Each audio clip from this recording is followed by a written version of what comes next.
La Iglesia, aunque algunos no lo crean, ha estado siempre muy pendiente de los avances científicos. Muchas veces para impulsarlos y en otras ocasiones para analizarlos y ver si corrían el riesgo de servir de instrumentos para algo que hiciera daño al hombre, que perjudicara al conjunto de los seres humanos o a la creación, como por ejemplo las limitaciones que puso en su momento, que sigue manteniendo, para el uso de la energía atómica.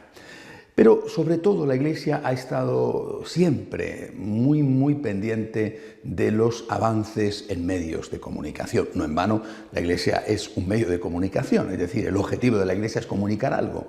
El Señor le dice a los apóstoles: id y anunciad, id y predicad, id y evangelizad.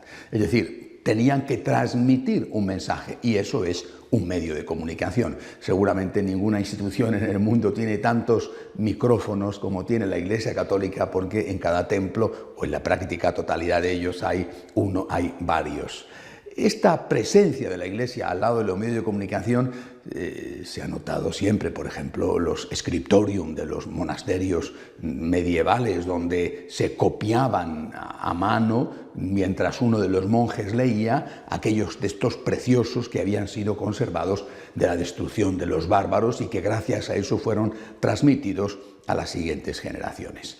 Cuando se crea la imprenta, Gutenberg, la primera obra que se edita es precisamente un libro religioso, 1449, el Misal, el Breviario de Constanza. Es decir, la Iglesia ha estado al lado de los medios, y estuvo al lado de los medios, por ejemplo, en la aparición de los periódicos, estuvo al lado de los medios en la aparición de la radio. En los albores de la radio fue el Papa Pío XI el que encargó al italiano Marconi, que, bueno, en fin, es muy inseguro si él realmente es o no el descubridor de la radio, pero si no es exactamente el descubridor, es un gran divulgador, el que, repito, en 1931 creara la Radio Vaticana. Fue el 12 de febrero de ese año cuando por primera vez un papa habló por radio con un mensaje, en este caso sobre la creación, por supuesto, mensaje en latín, era la época.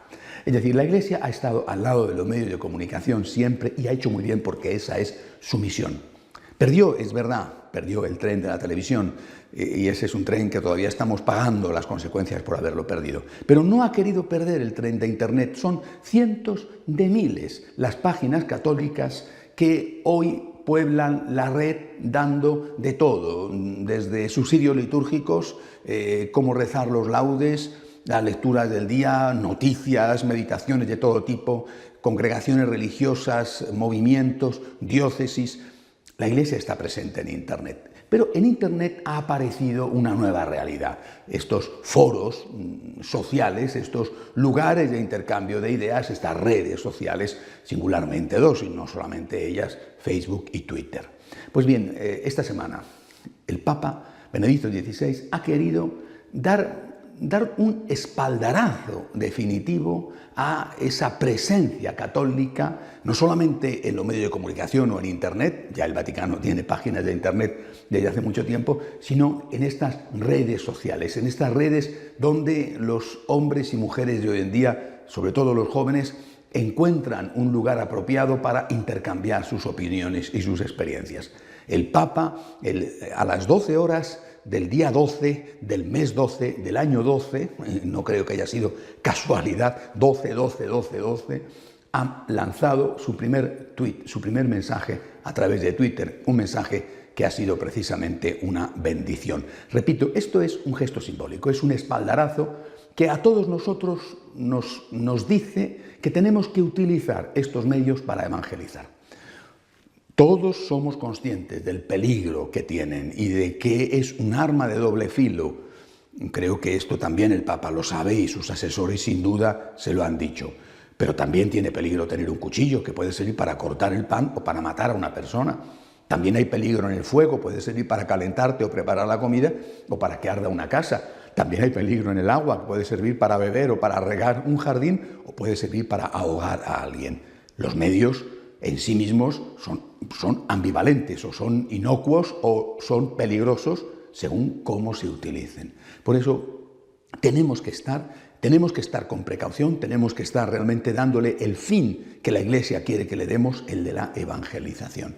Yo creo que con esto realmente estamos abriendo una nueva página. Yo tenía la impresión esta semana de que estábamos ante un hecho histórico semejante a aquel discurso de Pío XI por radio en 1931, o semejante a cuando el tren entró por primera vez en la pequeña, diminuta ciudad del Vaticano. Estamos ante un momento importante en la historia de la Iglesia porque estamos utilizando todas esas redes, todos esos medios para evangelizar. Mantengámonos así. Yo creo que podemos decir que el futuro es nuestro porque no solamente tenemos la forma de decirlo, sino que sobre todo, y lo que es más importante, lo que nosotros tenemos que decir es lo más significativo, lo que de verdad la gente está deseando escuchar. Hasta la semana que viene, si Dios quiere.